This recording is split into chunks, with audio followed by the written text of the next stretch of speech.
कौन है? आपके लिए चिट्ठी आई है।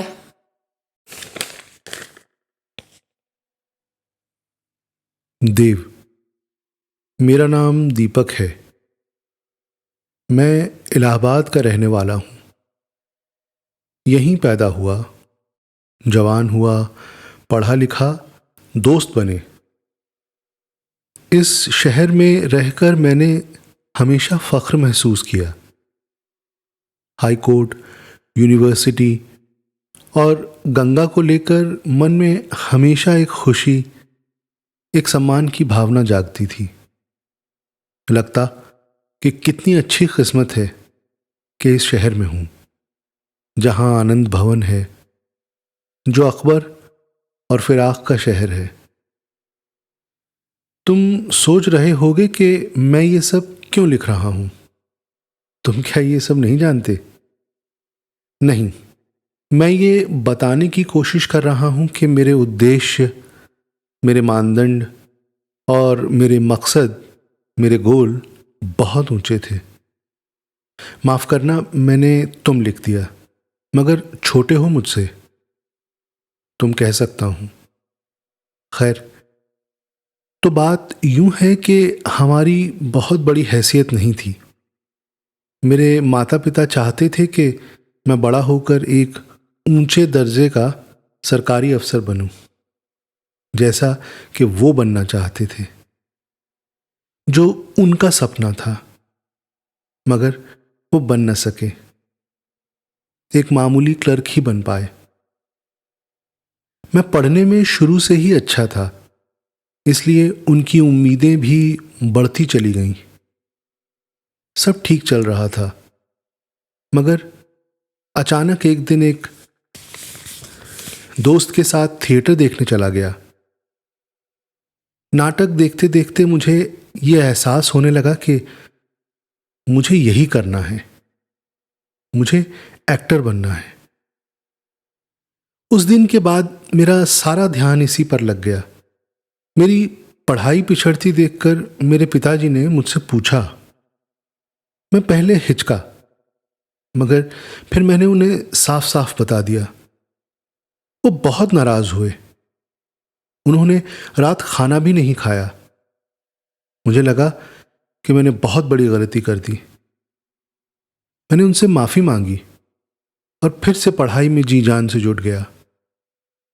मगर सच कहूं तो ये सब ऊपर से सच था, मगर अंदर से मैं अपना ही सपना जी रहा था। इम्तिहान हुए, मगर मेरी रैंकिंग काफी नीचे थी। ये बात साफ थी कि मैं छोटा अफसर ही बन सकूंगा। पिताजी ने दोबारा इम्तिहान देने के लिए कहा। मैं बिल्कुल नहीं चाहता था, मगर बाबूजी की बात के सामने मुझे मजबूर होना पड़ा। मगर अब मैं साथ साथ थिएटर भी करने लगा। मुझे कामयाबी मिली। लोगों को मेरा काम अच्छा लगा। सबने कहा कि मुझे इस तरफ ध्यान देना चाहिए, मगर ये हो नहीं सका। बाबूजी को मालूम हो गया और इस बार बात इतनी बढ़ी कि मरने जीने तक पहुंच गई। मैंने परीक्षा पास की और मुझे अच्छी रैंकिंग की वजह से बढ़िया ज्वाइनिंग मिल गई। माँ और बाबूजी भी साथ रहने लगे थे। थिएटर के दौरान मेरी पहचान एक लड़की से हो गई थी। मैंने इस बार माँ से कहा, मगर माँ ने भी बाबूजी की तरह इस बात के लिए न सिर्फ मना कर दिया, बल्कि ये भी साफ कर दिया कि शादी तुम्हारी हमारी पसंद से ही होगी। बात बाबूजी की मेज तक पहुंचकर पूरी तरह पक्की कर दी गई। उस लड़की पर क्या गुजरी मालूम नहीं। फिर कभी मिलने या बात करने पर अंजाम भुगतने की धमकी मिल चुकी थी। उसके साथ किए गए बर्ताव के लिए मैं आज तक खुद को कोसता हूं। मैं रहती जिंदगी अपने आप को माफ नहीं कर पाऊंगा। जैसा माँ बापूजी चाहते थे, एक बड़े घर की लड़की से मेरी बात तय हो गई। शादी हुई, बच्चे हुए। साथ के लोग कहते कि भाई तुम में एक बात है, अदा है, तुम्हें तो फिल्मों में होना चाहिए था। एक बार डिपार्टमेंट के किसी प्रोग्राम में एक प्ले रखा गया।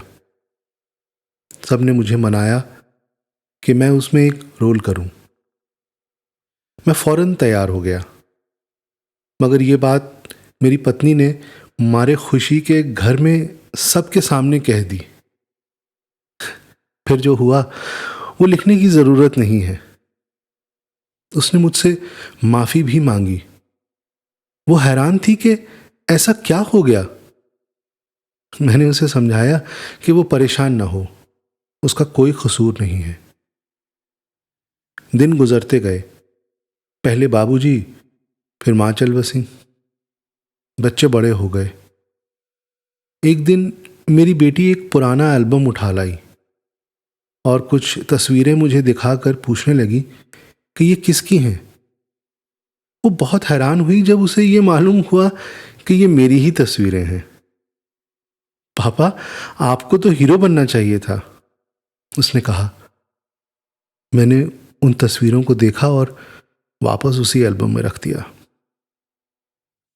मेरे बेटे ने आर्मी ज्वाइन कर ली थी। एक साल बाद जब वो छुट्टी पर घर आया तो एक रात डिनर के दौरान मेरी बेटी ने कहा कि वो मॉडल बनना चाहती है। मैंने कहा कि वो जो चाहे कर सकती है, मैं जितनी हो सके उसकी मदद करूंगा।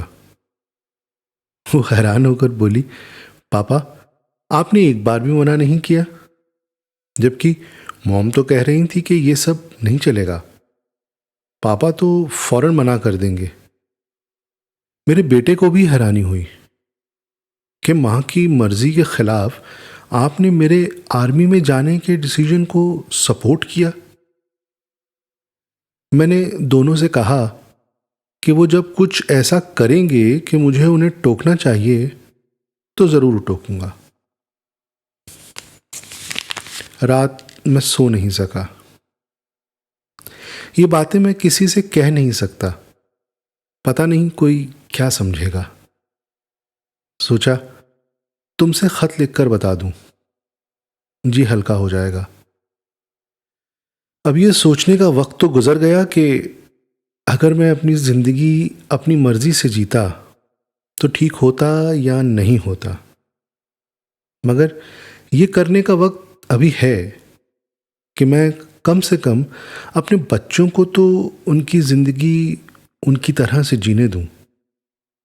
अपने अधूरे ख्वाब पूरे करने के लिए उन्हें मजबूर न करूं। अगर मेरी एक ही जिंदगी है तो उनकी भी तो यही एक जिंदगी है। अब खत को यहीं खत्म करता हूं। तुम्हें अब तक याद आ ही गया होगा कि मैं कौन हूं। अगर नहीं तो सुनो, वो तुम्हारे पारिवारिक मित्र मिश्रा जी के पास वाले घर में हम कुछ साल रहे थे। मेरी छोटी बहन तुम्हारे साथ ही पढ़ती थी, सरिता नाम था उसका। 12वीं में उसकी एक्सीडेंट में मृत्यु हो गई थी, यहीं इलाहाबाद में। अब तो याद आ गया होगा, मिश्रा जी से ही तुम्हारा पता मिला। तुमसे उम्र में बड़ा हूं इसलिए तुमको ढेर सी दुआएं देता हूं। फिर कभी बात होगी, तब तक के लिए अलविदा। क्या हुआ? कुछ नहीं। किसकी चिट्ठी है? दीपक भैया की। कौन? तुम नहीं जानती।